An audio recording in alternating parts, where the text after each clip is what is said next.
விஜயை பார்த்து நடுக்கிறாரு சார். எதுக்குன்னா அந்த 5% கிறிஸ்டின் ஓட்டு போயிடுச்சுன்னா நம்ம காலி ஆயிடுவோமே, அதுதான் நடுக்குகிறார். அவர் பேசுகிற பேச்சிலேயே தெரியுது. பேரை சொல்ல மாட்டேங்கிறார். அரசியல் அனாதை அந்த வார்த்தையை சொல்லும் போதே விஜயை பார்த்து நடுக்குகிறார். விஜய்க்கு சொல்கிறேன், விட்டவே விடாதீங்க. ரைட் ஆஃப் செல்ஃப் டிஃபென்ஸ்னு ஒன்று இருக்குது. ஒரு மனிதன் தனக்கு தாக்குதல் வரணும்னு நினைக்கும் போது தன்னை காத்து கொள்ளலாம். அந்த தன்னை காத்து தனக்கு விழுகக்கூடிய அந்த ஒரு வரக்கூடிய ஆபத்துக்கு இணையாக அவர்கள் எதிர்த்தாக்குதல் நடத்தலாம். இதுதான் சட்டம் சொல்லுது. வழக்கு போடுறீங்களா? வழக்கு எல்லா வழக்கும் பீஸாக போயிடும். ரைட் ஆஃப் செல்ஃப் டிஃபென்ஸில் வந்துடும். ஜட்ஜு நாக்கப்படுக்கிற மாதிரி கேட்பாரு. இலங்கை தமிழர்கள்லாம் உங்களை வந்து தமிழின துரோகின்னு சொல்லிக்கிட்டு இருக்காங்க. அப்படின்னா நீங்கள் தமிழ் இனத்தை காக்க பிரபாகரனுக்கு பெயில் எடுக்க சொன்னாராம். உங்களுக்கு பெயில் பெட்டிஷனே ஃபில்லப் பண்ண தெரியாது, இவர் போய் பெயில் பண்ண.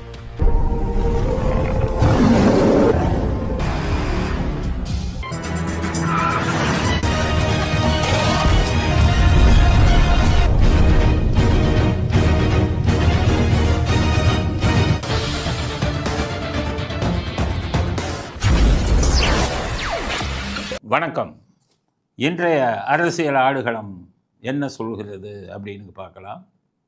முதல் செய்தி, வழக்கம் போல் ஸ்டாலின் பற்றிய உளறல்கள். என்னென்னு கேட்டிங்கன்னா, நாம் தமிழர் கட்சியிலேருந்து 3000 பேர் சேர்ந்துட்டாங்களாம் திமுகவில். அதை வந்து ஒரு விழாவாக எடுக்கிறார். மயிலாடுதுறை மாவட்ட கழக செயலாளர் கலியபெருமாள், தஞ்சை தெற்கு மாவட்ட செயலாளர் முன்னாள் செயலாளர் தேவராஜ். எல்லாம் புரிஞ்சுக்கங்க. இந்த விழா நடக்கிற மண்டபம் இருக்க, அதில் மொத்த கொள்ளளவே 1000 பேர் தான். 1000 பேர் இதுக்கு தான் சீட்டு இருக்குது. ஆனால் அதில் வந்து 3000 பேர் 1000 பேர் உட்கார வச்சுட்டு அதுலேயே நிறையா சீட்டு காலியாக இருக்குது. 3000 பேர் சேர்ந்துட்டாங்க நாம் தமிழர். நான் சொல்கிறேன், அந்த 3000 பேரும் கூட்டிகிட்டு வர சொல்லுங்கள். நாம் தமிழர் உறுப்பினர் கார்டு எத்தனை பேர்கிட்ட இருக்குதுன்னு பார்க்க சொல்லணும். சும்மா ஒரு 50 பேரை இவங்களே திரட்டி இந்த ஒன்றுமே நாம் தமிழர்னு கார்டை வச்சுக்கிட்டு ஒன்றுமே வேலை இல்லாமல் இருக்கிற ஆளுங்களை கூப்பிட்டு நீ எல்லாம் திமுகவில் சேருன்ட்டு வழக்கப்படி 1000 ரூபா கேஸு. ஏன்னா நேற்று பிரியாணி அங்கேயே போட்டுருக்காங்க. இவன் வந்தவங்களுக்கெல்லாம் பிரியாணி போட்டு ஒரு ஒரு ஒரு பெரிய மாயையை ஏற்படுத்தி ஊரை ஏமாத்துகிற வேலை. உங்கள் கதை தெரியாது, எப்படியெல்லாம் ஏமாற்றுவார் உங்கள் அப்பான்னு கதை எனக்கு மனப்படம் வச்ச. அதனால் அந்த வாரிசில் நீங்கள் இப்படி ஊரை ஏமாத்துறது நிறைய பேர் வந்து சேர்ந்துட்டாங்க. ஏன் சீமான் மேலே இவ்வளோ கோபம் இவருக்கு, ஸ்டாலினுக்கு? நம்ம ஈவேராவை திட்டினதுனால கோபமா? ஈவேராவை உங்கள் அப்பா திட்டா? ஈவேராவை தேசிய பாதுகாப்பு சட்டத்தில் கைது செய்ய சொன்னவர் உங்கள் அப்பா. இவருக்கு என்ன ஈவேரா மேலே தனி பாசமா? அதெல்லாம் இல்லை. சீமான் வந்து 80 அடி சிலையை வை, நானே வந்து உடைக்கலைன்னால அங்கே தான் அவருக்கு கோவம் வந்தது. நம்ம அப்பாவை இப்படி திட்டார். அப்பாவை திட்டினா என்ன தகராறு பண்ணால் எல்லோரும் அப்பா புறம் நான் பாருன்னு சொல்லுவாங்கன்ட்டு ஈவேராவை திட்டினான்னு சொல்லி நடிக்கிறான். ஈவேரா உங்களை கருத்து பண்ணார், பல தடவை சொல்லிட்டேன். விரட்டிட்டார். உங்களை அயோக்கிய பசங்க பையன் சொத்தை திட்டிட்டு போவான்னு விரட்டிட்டார். அதனால் உண்மையான கோபம் என்னன்னு கேட்டிங்கன்னா, சீமான் மேலே அப்பாவை திட்டார் அப்படி. சரி, திட்டட்டும். ஆனால் பேசுகிற பேச்சு இருக்குல்ல, விஜய், நடிகர் விஜயை பற்றி என்ன சொல்கிறாருன்னா, அரசியல் அனாதயம். யார்? விஜய். தொடங்கிய உடனே ஆட்சிக்கு வருவோம் என்று சொல்லக்கூடிய நிலை இன்றைக்கு நாட்டில் இருந்து கொண்டிருக்கிறது. நாங்கள் தான் அடுத்த ஆட்சி, நாங்கள் தான் அடுத்த முதல் என்று அனாதய நிலையை சுற்றி கொண்டிருக்கிறவர்களெல்லாம் இன்றைக்கு அதை பிதற்றிக் கொண்டிருக்கிறார்கள். நான் யார், எப்படிப்பட்டவர், எந்த கட்சி தலைவர் எல்லாம் சொல்ல விரும்பலை. காரணம், அவர்களுக்கெல்லாம் நான் அடையாளம் காட்டுவதற்கு நான் தயாராக இல்லை. அதுதான் உண்மை. இவங்களுக்கு வந்து இவங்க அப்பா பேரை சொல்லலைன்னா இவரும் ஒரு அனாதை அரசியலில். திமுகங்கிற கட்சியை விட்டு வெளியில் வர சொல்லுங்கள் ஸ்டாலினை. விஜய் வந்து ஒரு 5-10% ஓட்டு வாங்குவார். திமுகங்கிற கட்சியை வெளியில் வந்து ஒரு தனி சின்னத்தில் நின்று ஸ்டாலின் 5% ஓட்டு வாங்க சொல்லுங்கள். நீங்களே அரசியல் அனாதை தானே. உங்கள் அப்பா இல்லைன்னா வாரிசு அரசியலில் உள்ளே வந்துக்கிட்டு ஆட்சி செஞ்சுக்கிட்டு இருக்கீங்க. அது அரசியலுக்கு வந்தவுடன் சிஎம்மானவுடனே என்ன தலைக்கணம். பெருக்கத்து வேண்டும் பணிவும்பாங்க. உங்களுக்கு பெருக்கம் வந்த உடனே ரொம்ப திமிரு வந்துருச்சு, தலைக்கணம் பிடிச்சிருச்சு. எல்லாரையும் அனாதை, அரசியல் அனாதை. உங்களை முதல்ல ராஜ பரம்பரை. நீங்கள் உங்கள் பரம்பரை உங்கள் இதை போய் கேளுங்க திருவாரூரில் எப்படிப்பட்ட ராஜ பரம்பரை. மற்றவங்கள பார்த்து அரசியல் அனாதைன்னு சொல்கிறதுக்கு உங்களுக்கு தகுதி இருக்கா? அதனால் அரசியல் அனாதையாம். இவங்களுக்கு பதில் சொன்னால் அவருடைய தரம் குறைஞ்சி போயிருமா? என்ன தரம் இருக்குது உங்களுக்கு? காரி காரி துப்புறான் ஊரில் இருக்கிறவங்கெல்லாம். பெரிய தரம் இருக்கான் அவங்களுக்கு. சீமான் இப்படியே பேசிக்கிட்டே இருக்கணுமா? அப்போ தான் அவங்க கட்சியை விட்டு எல்லாம் வெளியில் வருவாங்க. நீங்கள் சொல்ல சொல்லத்தான் கழகம் மேலும் வளர்ந்து கொண்டு இருக்கு. நீங்கள் இப்படி தலைக்குறைவாக பேசத்தான் இன்றைக்கு உங்கள் இடத்துலேருந்து எல்லாரும் இங்கே வந்துக்கிட்டு இருக்காங்க. பாருங்கள், இந்த கூட்டத்தை பார்த்தாலும் தெரியும். சீமா இப்படி பேசிக்கிட்டே இருந்தால் உங்கள் கட்சிக்கு வந்துடுவாங்களா? நான் என்ன சொல்கிறேன், சீமா அப்படியே பேசிக்கிட்டு இருக்கட்டும். நீங்கள் இதே மாதிரியே ஆட்சி செஞ்சுக்கிட்டு இருங்க இன்னும் ஒரு 1.5 வருஷத்துக்கு. காரி காரி துப்புறான் அவ்வளவு. அதனால் மற்றவர்களை பார்த்து எக்காலமாக நீ எப்படியெல்லாம் பேசலாமா ஸ்டாலின்? உங்கள் கதை தெரியாதா? உங்கள் தகுதி தெரியாதா? உங்கள் தராதரம் தெரியாதா? ராஜ பரம்பரையா? போங்க திருவாரூருக்கு, தட்சிணாமூர்த்தி கோயிலுக்கு போய் அங்கே ஒரு கோயில் இருக்கு, அங்கே பாருங்கள், நீங்கள் என்ன பரம்பரைங்கிறது தெரியும். மற்றவங்களை அந்த மாதிரி பேசலாமா? அரசியல்னா அதே இதெல்லாம். அது வந்த உடனே முதலமைச்சர் ஆகணும்னு விரும்புகிறாங்க சில. வந்த உடனே முதலமைச்சர், ஏன் வந்த உடனே முதலமைச்சர் ஆகக்கூடாதா? எம்ஜிஆர் வந்து ஒரு ஒரு ஒரு 6 மாதத்துலேயே பெரிய திண்டுக்கல்லில் மிகப்பெரிய அளவில் ஜெயிக்கலையா? அதுக்கப்புறம் ஒரு 3-4 வருடத்திலே சிஎம் ஆகலையா? வந்த உடனே தானே அவர் சிஎம் ஆனார். என்டி ராமராவ் கட்சி ஆரம்பித்து 3-4 மாதத்தில் சிஎம் ஆனார். வந்த உடனே மக்கள் ஆதரவு வேணும், அவ்வளோதான். நீங்களே ஜெயிச்சு முதலமைச்சர் ஆகும்போது இன்னொருத்தவங்க முதலமைச்சர் ஜெயிச்சு முதலமைச்சர் இது பண்ணுறதுல இதுவே கிடையாது, தவறே கிடையாது. யார் வேணாலும் முதலமைச்சர் ஆகலாம், நீங்களே முதலமைச்சர் ஆகிட்டீங்கன்னா அப்படிங்கன்னா. அதனால் நாவை அடக்கி பேசுங்கள் ஸ்டாலின். எல்லோரும் என்னமோ கால் செருப்பு மாதிரி பேசுகிறீங்க. உங்கள் தகுதியை தெரிந்து கொள்ளுங்கள். நீங்கள் ஒன்றும் ராஜ பரம்பரை இல்லை மற்றவர்களை அரசியல் அனாதை என்று சொல்வதற்கு. அதனால் நாவை அடக்குங்கள். அடுத்தது நேற்று முளைத்த காளானாம். நேற்று முளைத்த காளான்லாம் முதலமைச்சர் ஆகணுமாங்கிறாரு ஸ்டாலின். உங்கள் மகன் நேற்று முளைத்த காளான் துணை முதலமைச்சர் ஆகும்போது மற்றவங்க நேற்று முளைத்த காளான் முதலமைச்சராக ஆசைப்படுறதில்ல எந்த வித தப்பும். உங்கள் மகனுக்கு என்ன தகுதி இருக்குது? கருணாநிதி பேரன், ஸ்டாலின் மகன்கிறது. உங்கள் ஸ்டாலின் மகன்கிறது ஒரு தகுதி இல்லை, கருணாநிதியின் பேரன்னு ஒரு தகுதி. அதை தவிர வேறு என்ன தகுதி இருக்குது உங்கள் மகனுக்கு? ரெட் ஜெயண்ட்டில் வந்துக்கிட்டு சினிமா அது நடிச்சுக்கிட்டு இருந்தவர் தானே உங்கள் மகன். நேற்று முளைத்த காளான் தானே அரசியலுக்கு. வந்த உடனே நீங்கள் துணை முதலமைச்சர் ஆக்கலையா? அப்போ உங்கள் மகனே துணை முதலமைச்சர் ஆகும்போது நேற்று கட்சி ஆரம்பித்த விஜய் போன்றவர்கள் முதலமைச்சராக தப்பு கிடையாது. அதை புரிஞ்சுக்காங்க. அடுத்தது அவர் சொல்கிறார், உதயநிதி எல்லாரும் வயிறு எறிகிறாங்களாம் திமுகவின் வளர்ச்சியை பார்த்து. நம்முடைய முதலமைச்சருடைய, நம்முடைய கழக தலைவருடைய அந்த தலைமையை ஏற்று நீங்கள் எல்லாம் சேர்ந்திருக்கிறீங்க. இந்த மாதிரி நேரத்தில் நீங்கள்லாம் சேருவதை எதிர்கட்சியில் பார்க்கும்பொழுது கண்டிப்பாக அவர்களுக்கு வயிற்றெரிச்சல் வரத்தான் செய்யும். எல்லாம் காலி துப்புறாங்க, வயிறு எறிகிறாங்கன்னு நீங்களாக சொல்லிக்கிட்டா அப்படி. அதனால் நீங்கள் இப்படியே ஆட்சி செஞ்சுட்டு இருங்க. எங்களை பார்த்தா பயம் வருதுங்கிறாங்க. உங்களை பார்த்து எங்கே பயம் வருது? நீங்கள் கொடுக்குற 4000 பார்த்து தான் பயம் வருது. நீங்கள் ஆட்சி செய்கிற லட்சணத்தில் ஒருவே ஓட்டு போட மாட்டான், மக்களுக்கும் தெரியும், உங்களுக்கும் தெரியும்.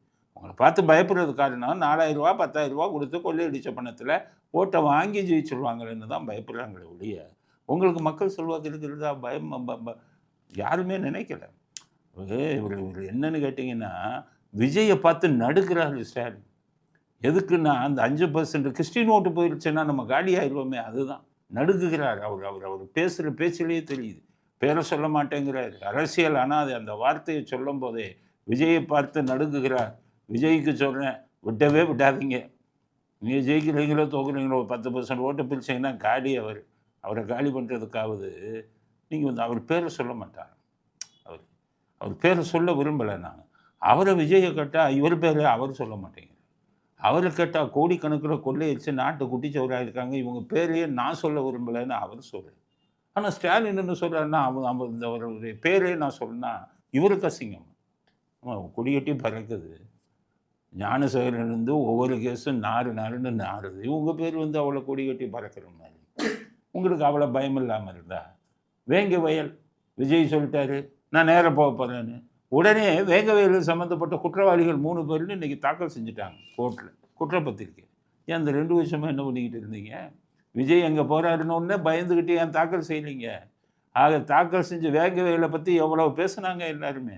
இப்போ கேட்டால் யாரோ ஒரு 3 பேர் போட்டு பஞ்சாயத்து தலைவர் பேரை கெடுக்கிறதுக்காக இவங்க பண்ணாங்கன்னு முடிச்சுட்டாங்க கேஸ். ஏன் முடித்தாங்கன்னா விஜய் அங்கே போகிறாருன்னு தான். இங்கே இதுக்கு ஏர்போர்ட் இதுக்கு பரந்தூருக்கு போன உடனே மக்கள் மத்தியில் மிகப்பெரிய எழுச்சி வந்துருச்சு, பயம் வந்துருச்சு ஸ்டாலின். அதனால் வேங்கை எழுத உடனே குற்றப்பத்திரிக்கை 3 பேர்.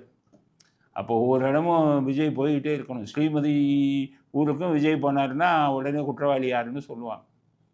அதனால் ஒவ்வொரு இதுக்கும் விஜய் போங்க, ஞானசேகரனுக்கு கூட போங்க, எண்ணா யூனிவர்சிட்டிக்கு போய் ஒரு போராட்டம் நடத்துங்க. அடுத்த நாள் ஒரு ஆள் அந்த சாரி யாருன்னு ஒருத்தன் தலையில் கட்டி போட்டுருவாங்க. இதுதான் நடக்க போகுது. அதனால் ஸ்டாலின் கவர்னரை சொல்கிறார். கவர்னரை மாற்ற வேண்டாம், என்னமோ சொன்னோன்னு மாற்ற. அதனால சில பேர் கவர்னரை மாற்றுங்கன்னு சொல்லுவாங்க. இது வரைக்கும் சட்டமன்றத்தில் நாங்கள் கவர்னர் மாற்றுங்க தீர்மானம் போட்டிருக்கிறோமா? நாங்கள் போடலை, தீர்மானமே போடலை. அவர் இருக்கணும், இருந்தால் தான் திமுக இன்னும் வளருது. கவர்னரை மாற்றணும்னு சொல்லி நீங்கள் டெல்லிக்கு படையெடுத்த கதை பூரா தெரியும். டெல்லிக்கு படையெடுத்து கவர்னரை மாற்றணும்னு நம்மளன்னு ஒன்று. இப்போ இவங்களே நம்ம சொன்னாலும் கேட்கல. ஆனால் கவர்னரை மாற்ற வேண்டாம், அவர் இருந்தால் தான் இவங்களுக்கு நல்ல பேர் வரும். அவர் இருக்கிறதுனால தான் உங்கள் பொழப்பே நாறு. எல்லாம் படித்தவன் பூரா யோசிக்கிறான். ஐபிஎஸ் படித்தால் இந்த படிக்காத கூட்டத்தில் வந்து மாற்றிக்கிட்டாரு அப்படின்னு சொல்லி. அதனால் கவர்னர் மாற்ற வேண்டாம். நாங்களும் சொல்கிறோம், கவர்னர் மாற மாட்டார், புரிஞ்சுக்கங்க. உங்களை ஒரு வழி பண்ணாமல் கவர்னர் மாற மாட்டார். அதுதான். அதனால் சும்மா மற்றவர்களை எல்லாம் துச்சமாக நினைத்து பேசாதீர்கள். நீங்கள் எப்படிப்பட்ட இதிலிருந்து வந்தவருங்கிறதெல்லாம் எங்களுக்கு தெரியும். உங்கள் ஆரம்பம் எப்படி, உங்களுடைய வளர்ச்சி எப்படி, உங்களுடைய இது எப்படி, எல்லாமே எங்களுக்கு தெரியும். உங்கள் முடிவு எப்படி இருக்கும் என்பது கூட எங்களுடைய மனசாட்சிக்கு தெரியும். அதனால் அதிகமாக ஆடாதீர்கள் ஸ்டாலின்.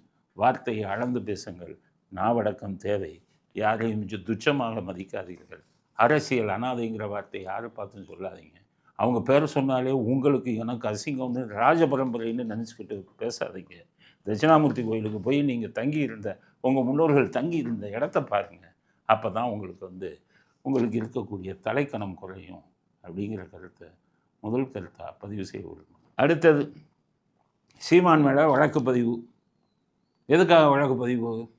அவர் வீட்டில் உருட்டுக்கட்டையோட தொண்டர்கள் இருந்தாங்களாம். நம்ம உண்மையை தான் பேசுவோம். சீமானுக்கு சப்போர்ட்டான்னு நினைக்காதீங்க. இப்போ கொஞ்ச நேரம் முன்னாடி விஜய்க்கு சப்போர்ட்டாக பேசணும்னு நினைக்காதீங்க. சப்போர்ட்டுன்னா அவங்களோட தகுதியின் அடிப்படையில் தான். தப்பு பண்ணாங்கன்னா மறுநாளே திட்டிடும். அது மாதிரி இப்போதைக்கு சீமானுக்கு நம்ம சொல்கிறோம்னா சட்ட ரீதியாக அவருக்கு சாதகமாக இருக்குது. அதனால் சொல்கிறேன்.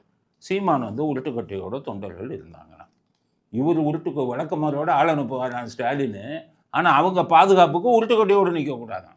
1000 ரூபாய் கொடுத்து பிரியாணி கொடுத்து விளக்கமாறு கொடுத்து அடிக்கிறீங்கல்ல, இதில் அவர் படத்தை வச்சுக்கிட்டு கழுத்து அடிக்கிறீங்கல்ல, தீயை வச்சு கொளுத்துறீங்கல்ல.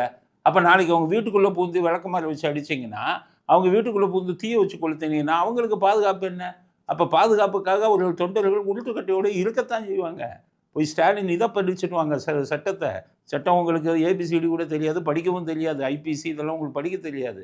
விஷயம் தெரிஞ்ச வக்கீல்கிட்ட கேளுங்க. ரைட் ஆஃப் செல்ஃப் டிஃபென்ஸ்னு ஒன்று இருக்குது. ஒரு மனிதன் தனக்கு தாக்குதல் வரணும்னு நினைக்கும் போது தன்னை காத்து கொள்ளலாம். அந்த தன்னை காத்து தனக்கு விழுகக்கூடிய அந்த ஒரு வரக்கூடிய ஆபத்துக்கு இணையாக அவர்கள் எதிர்த்தாக்குதல் நடத்தலாம். இதுதான் சட்டம் சொல்லுது. வழக்கு போடுறீங்களா? வழக்கு எல்லா வழக்கும் பீஸாக போயிடும். ரைட் ஆஃப் செல்ஃப் டிஃபென்ஸில் வந்துடும். ஜட்ஜு நாக்கப்படுங்கிற மாதிரி கேட்பார். என்னையா நீ மட்டும் விளக்கமாக எடுத்துக்கிட்டு அடியாளுகளை வச்சு அவன் வந்தாலும் வீட்டுக்கு அனுப்புவீங்க.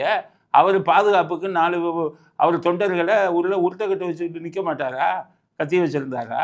அருவாளை வச்சுருந்தாரா? உருட்டுக்கட்டை வச்சுருக்காங்க பாதுகாப்புக்கு. அது எப்படி தப்பாகும்?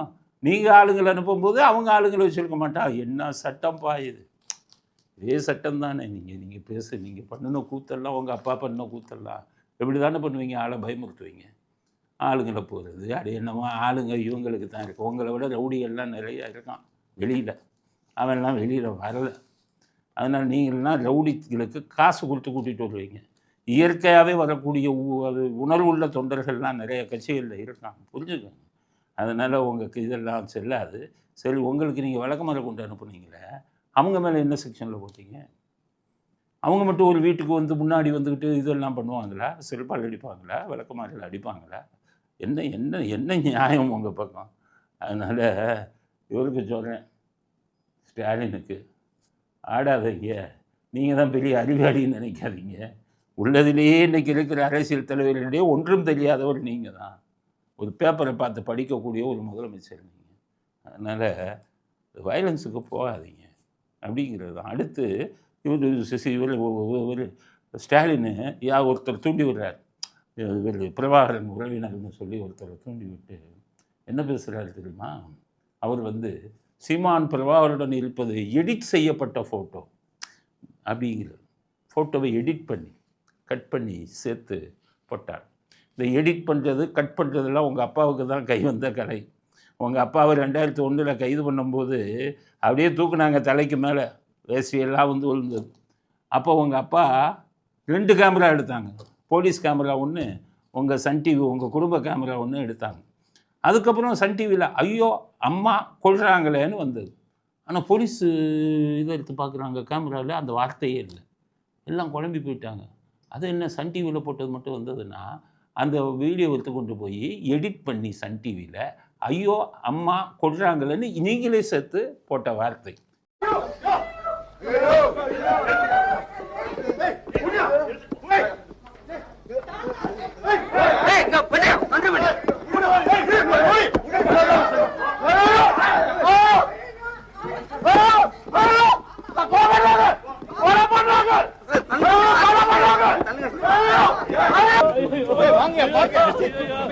எடிட்டிங்கில் மன்னர்களாச்சு நீங்கள் மற்றவங்களை எடிட்டிங் பண்ணுவாங்க.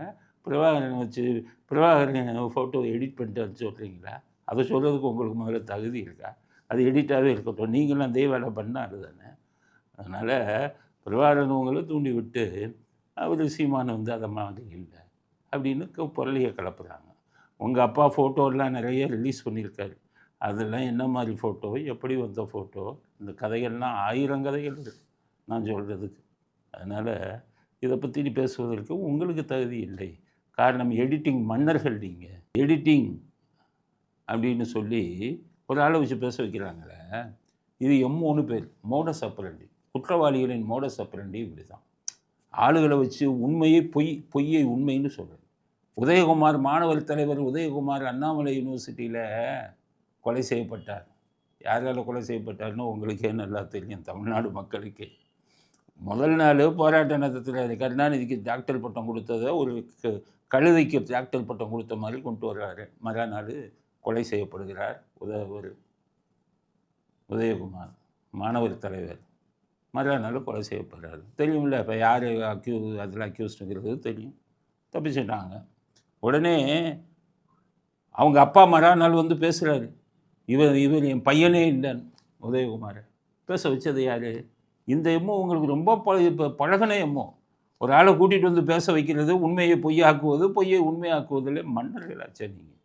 அதனால் ஒரு வந்து இப்போ கூட நீங்கள் பாருங்கள், இந்த வேங்க வயலில் அந்த 3 பேரும் பிடிச்சிருக்காங்கிறாங்கல்ல, 3 பேர்த்தையும் பிடிச்சி விசாரிங்க. 3 பேர் திமுக காரனாக தான் எழுதி வச்சுக்கோங்க. குற்றம் செய்கிறவங்க பூரா வந்து. அதனால தான் 2 வருஷமாக அந்த குற்றவாளியை அவங்க வந்து சொல்லவே இல்லை. இன்றைக்கி விஜய் வராருன்னு ஒன்று 3 பேருன்னு சொல்கிறாங்க. 3 பேரும் எழுதி வைத்துக் கொள்ளுங்கள், திமுக காரனாக தான் இருப்பான். எல்லா குற்றங்களுக்கும் காரணமே இவர்கள் தான் அப்படிங்கிறது அடுத்த கருத்து. அடுத்தது இந்த நாட்டு வக்கீல் RS பாரதி. அப்பா, இந்த மாதிரி ஒரு ஆளை நான் பார்த்ததே இல்லை. பொய்னா பொய் இப்போ எங்கேருந்து வந்தாங்கன்னு தெரியல.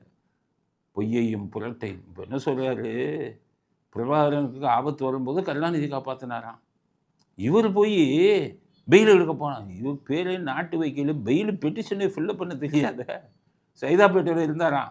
வக்கீலர் சங்க தலைவராக இருந்தாராம் எம்ஜிஆர் ஆட்சி இருக்கும்போது. அப்போ பிரபாகரன் பிடிபட்டாராம். உடனே கருணாநிதி இவருக்கு ஃபோன் பண்ணி, பிரபாகரன் பிடிபட்டான், அவர் உடனடியாக பெயில் எடு. 1983 முன்பாக பிரபாகரன் கைது செய்யப்படுகிறார். சைதாப்பேட்டை நீதிமன்றத்துக்கு கொண்டு வரப்படுகிறார்.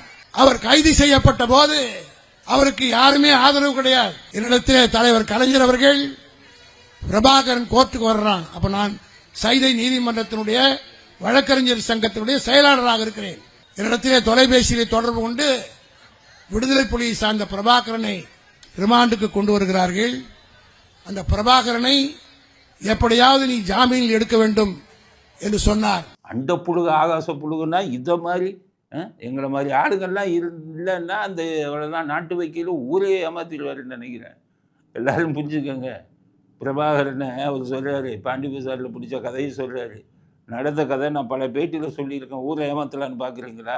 நாட்டு வக்கீல் RS பாரதி, எம்ஜிஆர் CM, இவங்க போய் காப்பாற்றினான். அதாவது எம்ஜிஆர் பிரபாகரனுக்கு சப்போர்ட் பண்ணுறாரு, எல்டிடிஇக்கு ஆதரவு கொடுக்குறாரு, இதெல்லாம் கொடுக்குறாரு. அப்போ இதே கருணாநிதி சீரி சபாரத்னம்ங்கிறவர் தான் சப்போர்ட் பண்ணி இது பண்ணார். ஆனால் பணம் கொடுக்கல. எம்ஜிஆர் சப்போர்ட் பண்ணி பணம் கொடுத்தாரு, ஒரு பைசா கொடுக்காம சீரி சபாரத்னம் அவருக்கு தான் நீங்கள் ஆதரவுன்னு சொன்னாள். பிரபாகரன் எம்ஜிஆர் செத்த உடனே அவருக்கு உதவி செய்யலன்னு 50,000 ரூபா கொடுத்தாரு. ஒரு துப்பாக்கி கூட வாங்க முடியாது. எம்ஜிஆர் கோடிக்கணக்கில் கொடுத்தாரு, 50,000 ரூபா. இவர் என்றைக்குமே பிரபாகரனை எதிரியாக நினைத்தவர். காரணம், பிரபாகரன் எம்ஜிஆருக்கு நெருக்கங்கிறதுக்காக. பாண்டி பஜார் விஷயத்தை ஏற்கனவே சொன்னேன். பிரபாகரனும் முகுந்தனும் துப்பாக்கியால் மோதிக்கிறாங்க, சண்டை பாண்டி பஜார் தெருவில். உடனே பாஷான்னு அப்போ ஒரு இன்ஸ்பெக்டர், இப்போ உயிரோடு இருக்காரான்னு தெரியல, அவர் தான் கைது பண்ணி பாண்டி பஜாருக்கு கொண்டு போய், பிரபாகரன்னா யாருன்னே அவருக்கு தெரியாது. அப்போ பிரபாகரன் பிரபலம் இல்லை, பிரபாகரனையும் முகுந்தனையும் அங்கே கொண்டு போய் வச்சாங்க. வச்ச கொஞ்ச நேரத்தில் எம்ஜிஆர்கிட்ட இருந்து ஃபோன் வருது போலீஸ் ஸ்டேஷனுக்கு. பாஷா இன்ஸ்பெக்டர் தான் எடுக்கிறாரு, அலோங்கிறாரு. எம்ஜிஆர் பேசலன்னா அவருக்கு ஒன்றும் இல்லை, யாரும் மிமிக்ரி பண்ணுறாங்களா, எம்ஜிஆர் எப்படி நம்மகிட்ட பேசுவார் போலீஸ் ஸ்டேஷன்ட்டு. ஆனால் இல்லைன்னு வேறு மரியாதை குறைவாக பேசிட்டா, உண்மையிலே எம்ஜிஆர் பேசியிருந்தா நம்ப மாட்டேங்கும்னு. சொல்லுங்க சாருங்கிறாரு. அங்கே பிரபாகரன் ஒருத்தர் பிடிச்சி வச்சுருக்கீங்களான்னு. அவருக்கு புரியலை. கொஞ்சம் இருங்க சார்கிட்ட, இவ யாருப்பா பிரபாகரன்? அவர் சொல்கிறேன், நான் தான் பிரபாகரன் அப்படிங்கிறாரு. ஆமாம் சார், பிடிச்சி வச்சுருக்கான். ஏன் பிடிச்சிங்கன்னாரு. துப்பாக்கியில் சுட்டுக்கிட்டாங்க சார் 2 பேர். அப்படியா, சட்டப்படி இது பண்ணிவிட்டு அவர் வெளியில் அனுப்புங்க, உடனடியாக அனுப்புங்கிறார்.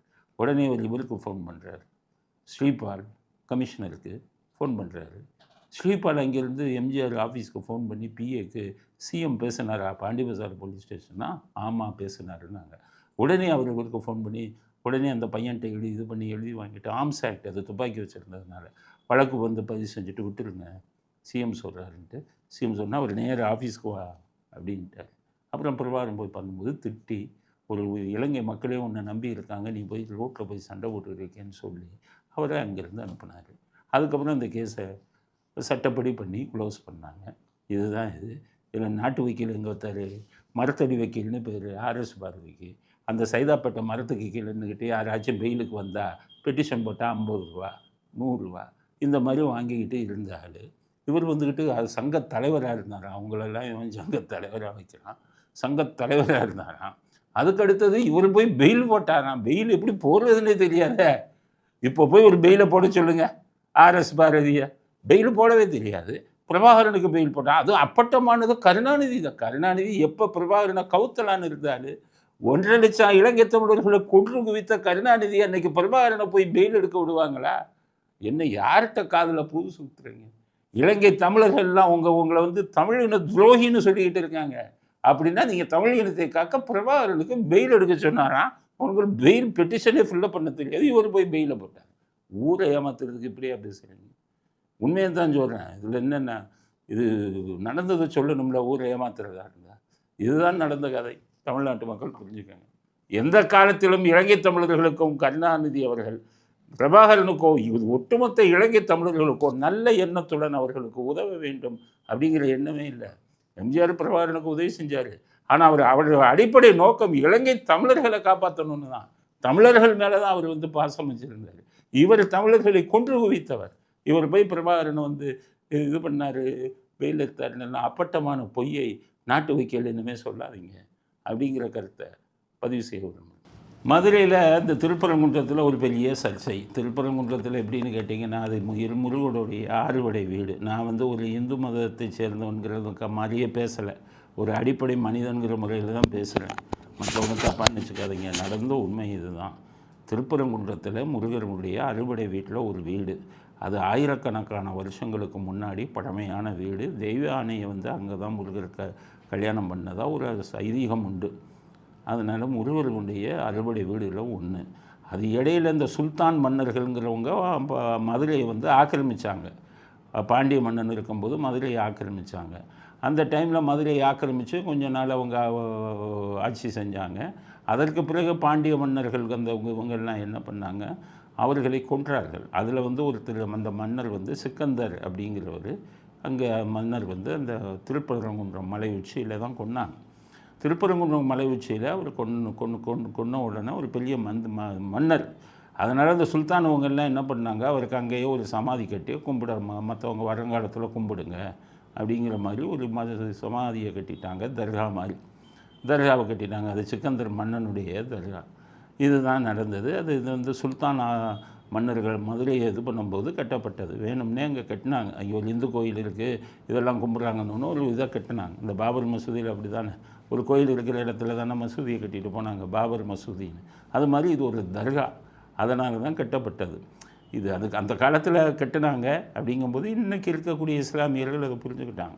யாரும் அந்த கோயிலுக்கு பெருசாக போகிறதில்ல, ஒரு சில பேர் தான் இங்கே போய் கும்பிட்டுட்டு இருக்காங்க. எந்த பாதிப்பும் இல்லை, எந்த ஒரு இதுவும் இல்லை. எத்தனையோ வருஷமாக இருக்குது. அது வந்து ஒரு 400 வருஷமாச்சும் இருக்கும் அந்த தர்கா கட்டி. அது திருப்பரங்குன்றம் முருகர் இது வந்து ஆயிரக்கணக்கான வருஷங்கள் உள்ளது. இது இடையில் வந்தது. யாரும் அதை இது பண்ணுறதில்ல, போவாங்க அப்படி சாமி கும்பிட்டுட்டு வந்துடுவாங்க. இந்த நவாஸ்கான்னு சொல்லி ராமநாதபுரத்தில் ஒரு ரவுடி எம்பி. அவர் ஏன் ரவுடின்னு சொல்கிறேன்னா, ஒரு மந்திரி கண்ணப்பனையே அடிக்க போனார் மேடையில். பெரிய ரவுடின்னு நினைப்பு தமிழில். ராமநாதபுரம் பசும்பொன் முத்துராமலிங்கத்தேவர் வெள்ளைக்காரங்காலத்தில் ஜெயித்த தொகுதி. அதிலெல்லாம் இந்த மாதிரி ஆளுங்க போய் மந்திரியாக இது எம்பி ஆகிறது நாட்டுக்கே கேவலம். அது போய் ரவுடித்தனம். இவருக்கு ராமநாதபுரம் எம்பி மதுரையில் என்ன வந்தது? அங்கே போய் அந்த தர்காவில் போய் மட்டன் சிக்கனை போய் சாப்பிட்ருக்காங்க. அங்கே ஒரு முருகர் கோயில் இருக்குது, எல்லோரும் ஐதீகத்தோடு போய் கும்பிட்றாங்க. அந்த இதுக்கு போய் மட்டன் சிக்கன் இதெல்லாம் தேவையா? மத வன்முறையை தூண்டுற மாதிரி இல்லை. 195ல் பிடிச்சி நவாஸ்கானை உள்ளே போடுங்க. நீங்கள் சும்மா அந்த அறிக்கையெல்லாம் அண்ணாமலைக்கு சொல்லி சும்மா அந்த அறிக்கை இதெல்லாம் பெற்றுக்கிட்டு இருக்காதிங்க. 195A ஒரு புகாரை கொடுத்து, ஒரு ப்ரைவேட் கம்ப்ளைண்ட்டை கொடுத்து அரெஸ்ட் பண்ண சொல்லி கேளுங்க. அரெஸ்ட் பண்ணுறதுக்கு இது வாங்குங்க, வழக்கை பதிவு செய்யுங்க. சபாநாயகர், மக்களவை சபாநாயகருக்கு அவர் மேலே ஒரு கம்ப்ளைண்ட்டை எழுதுங்க. இந்த மாதிரி மதத்தின் சார்பாக அவர் நடந்துக்கிறார். அவர் எடுத்த உறுதிமொழி என்ன? மத வித்தியாசம், அதெல்லாம் ஜாதி வித்தியாசம் இல்லாமல் மக்களுக்கு தொண்டு செய்யணும். எம்பியாக இருக்கிறவங்க மத உணர்வுகளோட தூண்டி விடுறாருன்னு சொல்லி மக்களவை சபாநாயகருக்கு அவர் பதவி நீக்கம் செய்ய சொல்லி எழுதுங்க. எலெக்ஷன் கமிஷனுக்கு இந்த ஃபோட்டோ இதெல்லாம் அனுப்பி இவரை பதவி நீக்கம் செய்யுங்க, மத உணர்வுகளை தூண்டி விடுகிறாருன்னு எழுதுங்க. அதுக்கப்புறம் சுப்ரீம் கோர்ட்டில் ஒரு மேலே ஒரு வழக்கை போட்டு எடுத்த உறுதிமொழியை கான்ஸ்டியூஷன் அரசியல் சட்டத்துக்கு எதிராக, தான் எடுத்த உறுதிமொழிக்கு எதிராக மத உணர்வுகளை தூண்டி விடுகிறாருன்னு போட்டு எம்பி பதவியை காலி பண்ணுங்க. அண்ணாமலை சும்மா உட்காந்துக்கிட்டு அறிக்கை விட்டுக்கிட்டு இருந்தீங்கன்னா அவங்கெல்லாம் பயப்படுவாங்களா? சட்டப்படி அடித்து தூக்குங்க.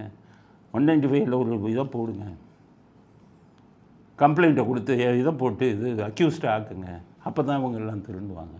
இப்போ மக்களை பொறுத்தவரை இஸ்லாமியர்களும் சரி இந்துக்களும் சரி ஒற்றுமையாக வாழ்ந்துக்கிட்டு இருக்காங்க. எத்தனையோ உணர்வுள்ள தமிழ் முஸ்லீம்கள்லாம் இருக்காங்க. அவங்களுக்கெல்லாம் தெரியும் எல்லா விஷயமும். இந்த மாதிரி ஒரு சமூக விரோதிகள் தான் வந்துக்கிட்டு மக்களை மத்தியில் அமைதியை கெடுக்கிறார்கள். அதுக்கு பேர் சிக்கந்தர் மலைன்னு வச்சுக்கிட்டாங்க. அந்த காலத்துலேருந்து சிக்கந்தர் மலை, அந்த இதை சிக்கந்தர் அவரை அங்கே சமாதி வச்ச உடனே கூப்பிடுவாங்க. திருப்பரங்குன்றம் தான் ஆயிரக்கணக்கான வருடத்துக்கு முன்னாடி இருந்த சரித்திர முக்கியத்துவம் வாய்ந்த ஒரு இடம். இந்த மாதிரி சர்ச்சைக்குரிய இடத்துலெல்லாம் போய்கிட்டு நீங்கள் இதெல்லாம் பண்ணிக்கிட்டு இருந்தீங்கன்னா என்ன அர்த்தம்? மக்கள் மத்திய ஒழுங்காக வாழ்கிறது பிடிக்கலையா? அதனால் கடுமையான கண்டனத்தை இந்த அவருக்கு ராமநாதபுரம் எம்பிக்கு தெரிவித்துக் கொள்கிறோம். அவர் மீது உரிய நடவடிக்கை உரியவர்கள். ஏன்னா ஸ்டாலின் எடுக்க மாட்டார். தூண்டி விடுறதே அவர் தானே, தூண்டி விடுறதே அவர் தான். அதனால் இவருக்கும் ஓட்டு போடுறாங்க ராமநாதபுரம் மக்கள். இந்த மாதிரி ரவுடித்தனம் பண்ணுற ஆளுக்கு என்னத்தை சொல்லுவது? மக்கள் வந்து 4000 ரூபாயை கொடுத்தோடனே எல்லாத்தையும் போடுறாங்க. இவர்களுக்கு வரிந்து கட்டி கொண்டு வேலை செய்கிறாங்க திமுககாரங்களாம். வரிந்து கட்டி கொண்டு யார்கிட்ட? ஜாஃபர் சாதிக்கு போதை மருந்து கடத்துகிறாங்களே, அதில் தொடர்புடையவங்க திமுககாரன் பூரா அவங்க பெரிய தலைவர்கள். அவன்கிட்ட இருந்தால் 100கணக்கான கோடி, 1000கணக்கான கோடி லஞ்சம் வாங்கினவன்லாம் இருக்காங்க. அவன் போய் இந்த மாதிரி வேலையெல்லாம் பண்ணி இந்த மாதிரி ஆளுங்களுக்கு எலெக்ஷன் வேலை செஞ்சு எம்பி ஆக்கி விட்டுட்டு வேடிக்கை பார்த்துக்கிட்டு இருக்கான். நல்லவனே எம்பி ஆக்குறீங்க. அதனால் அண்ணாமலைக்கு சொல்கிறேன், தக்க நடவடிக்கை எடுங்க. சும்மா அறிக்கை விட்டுக்கிட்டே இருக்காதீங்க. சட்டப்படி போடுங்க. 4 இது போட்டிங்கன்னா காலி. சுப்ரீம் கோர்ட்டில் போடுங்க. அரசியல் சட்டத்தின் உறுதிமொழியை மீறி மத உணர்வுகளை தூண்டி விடுகிறார், அரசியல் சட்டத்தின்படி ஒரு பதவியிலே இருக்க முடியாதுன்னு போடுங்க. எலெக்ஷன் கமிஷனுக்கு எழுதுங்க. அப்போ தானே பயம் வரும். அதனால் கடுமையான கண்டனத்தை தெரிவித்துக் கொள்கிறோம். ரொம்ப நாளைக்கு அதில் இஸ்லாமியர்கள் மேலே போய் கும்பிட்டுட்டு வருவாங்க, அமைதியாக போவாங்க, கும்பிட்டுட்டு வந்துடுவாங்க. இத்தனை வருஷமாக பிரச்சனை வந்ததா? 400 ஆண்டு காலமாச்சு அந்த தர்கா வச்சு. இத்தனை நேரம் ஏதாச்சும் பிரச்சனை வந்ததா? பிரச்சனையை உருவாக்குவது அரசியல்வாதிகள் தானே. மத நல்லிணக்கத்தை கெடுக்கும் அரசியல்வாதிகள் தானே இதை கேட்குறாங்க, இது பார்க்குறாங்க. ராமநாத மக்களுக்கெல்லாம் சொல்கிறேன், கிறிஸ்தவர்கள், இந்துக்கள், முஸ்லீம்களில் நல்ல உள்ளம் படைத்தவர்கள் நியாயத்தை பேசுகிறவங்க அவங்க எல்லாத்துக்கும் தான் சொல்கிறேன். ஒரு எம்பி எப்படி வச்சுருக்கீங்க, இதெல்லாம் உங்கள் தொகுதிக்கே கேவலம் அப்படிங்கிற கருத்தையும் அடுத்த கருத்தை பதிவு செய்ய விரும்புகிறோம். அடுத்தது இந்த செல்வ பெருந்தகை காங்கிரஸுக்கு தலைவரான காங்கிரஸ் எவ்வளவு கேவலமாக போச்சுருப்பீங்க. கொலை குற்றத்தில் சம்மந்தப்பட்ட ஆள் இங்கே தலைவரான். 2வது கொலை குற்றம் ஆம்ஸ்ட்ராங் குரூப் சொல்கிறாங்க குடும்பத்தில் இவரெல்லாம் பண்ணாருன்னு. அவரையும் இன்னும் தலைவராக வைத்து இந்த டிஷர்ட்டு ராகுல் காந்தி வேடிக்கை பார்த்துக்கிட்டு இருக்காரு. என்ன பண்ணுறது? இப்போ அவர் விட்டு பெரிய பெரிய பெரிய கருத்தை சொல்கிறார் பாருங்கள். அதை கேட்டாலே தெரியும் இப்படிப்பட்ட ஆளுங்கள்லாம் தலைவராக இருக்காங்க. அதாவது இந்திரா காந்தி கச்சத்தீவை சும்மா கொடுத்துடலையாம், கனிம வளங்கள்லாம் எடுக்கிறதுக்காக அவங்க கச்சத்தீவை கொடுத்தாங்கண்ணா. இப்படி ஒரு முட்டாளை பார்த்துருப்பீங்களா? கனிம வளத்தை எடுத்தாங்கன்னா அப்போல்லாம் பிறந்திருக்க மாட்டேன் இருந்தால். அதாவது இலங்கையுடைய பிரதமர் ஸ்ரீமாவு பண்டாரநாயக்கா ஒரு பெண்ணு, அவரும் இந்திரா காந்தியும் ரொம்ப நெருங்கிய நண்பர்கள்.